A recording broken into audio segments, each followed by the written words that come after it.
آج سے 150 سال پہلے کربلا میں علامہ نیت جو بہت ہی متقی پرہیزگار انسان تھے، وہ جناب عباس علمدار کے روزے مبارک میں جھاڑو دیتے تھے، اور جو جناب عباس علمدار سے عقیدت رکھنے والا روزہ عباس پہ آتا، آپ ان کو مختلف تبرکات دیا کرتے تھے۔ کچھ ہی وقت گزرا تو ان کا بیٹا ایک لا علاج مرض میں مبتلا ہو گیا۔ وہ مختلف ڈاکٹرز اور حکیم کے پاس بھاگتا گیا، اپنے بیٹے کو دکھاتا گیا، لیکن سب نے یہ کہا کہ کچھ ہی دنوں میں تمہارا بیٹا مر جائے گا۔ وہ زار و قطار روتا رہا، لیکن اس نے ہمت نہیں ہاری۔ وہ ملک سے باہر بھی اپنے بیٹے کو دکھانے کے لیے گیا، لیکن ہر جگہ اس نے یہی جواب سنا کہ تمہارا بیٹا کچھ ہی دنوں کا مہمان ہے۔ وہ واپس کربلا آیا اور روزہ عباس علمدار پہ جھاڑو دیتا رہا۔ ایک رات وہ جناب عباس علمدار کے روزہ مبارک پہ رو ہی رہا تھا کہ اتنی دیر میں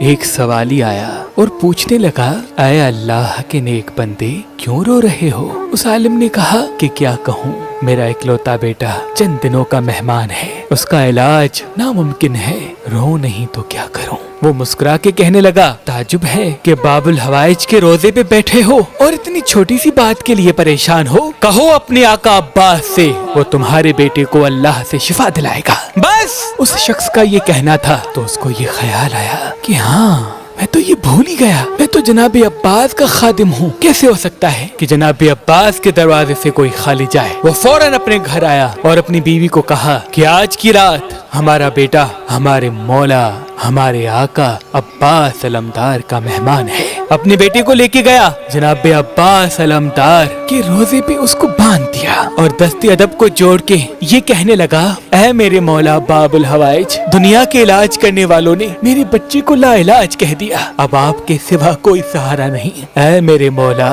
اگر زندگی میں ایک مرتبہ بھی دل سے میں نے آپ کے روزے کی خدمت کی ہو تو میرے بیٹے کو ٹھیک کر دو۔ بس یہ کہہ کے اپنے بیٹے کو باندھ کے وہ روزے سے چلا گیا۔ سب سے یہ کہنے لگا کہ آج رات میرا بیٹا جناب عباس کا مہمان ہے، اس کو اندر ہی چھوڑ دو، دروازے باہر سے بند کر دو۔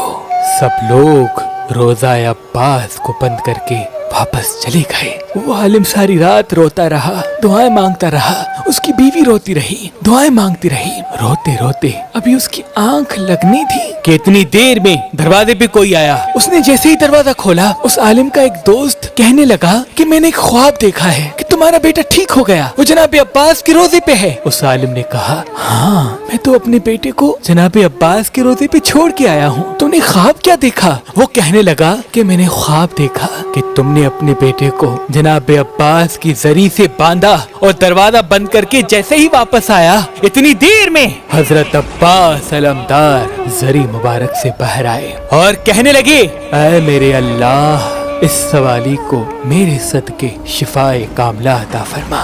جیسے ہی مولا عباس نے یہ کہا، اتنی دیر میں آسمان سے 2 فرشتے آ گئے اور وہ کہنے لگے، اے شہنشاہ وفا، اللہ کے رسول نے آپ کے لیے سلام بھیجا ہے اور فرمایا ہے کہ اس سوالی کو شفا نہیں ملنی، اس کے لیے دعا نہ مانگ۔ جناب عباس نظروں کو جھکا کے صحن میں بیٹھ گئے۔ تھوڑا وقت گزرا، جناب عباس پھر قریب آئے اور ہاتھوں کو اٹھا کے کہنے لگے، اے میرے اللہ، تجھے اپنے حبیب کا واسطہ میرے دروازے پہ آئے ہوئے اس سوالی کا سوال سن، اسے شفائے کاملہ عطا فرما۔ جناب عباس نے جیسے ہی یہ کہا، فرشتے پھر سے نازل ہوئے اور کہنے لگے، غازی عباس علمدار، آپ کو اللہ کے رسول نے سلام بھیجا ہے اور فرمایا ہے کہ اس سوالی کے لیے دعا نہ مانگ، اس کی زندگی پوری ہو چکی ہے۔ اب فرشتوں نے جب یہ کہا، جناب عباس نے کہا، اے فرشتوں، چلو مل کے اللہ کے رسول کی دربار چلتے ہیں۔ میں نے دیکھا جناب عباس اور فرشتے اللہ کے رسول حضرت محمد مصطفیٰ صلی اللہ علیہ وآلہ وسلم کی دربار آئے اور جناب عباس نے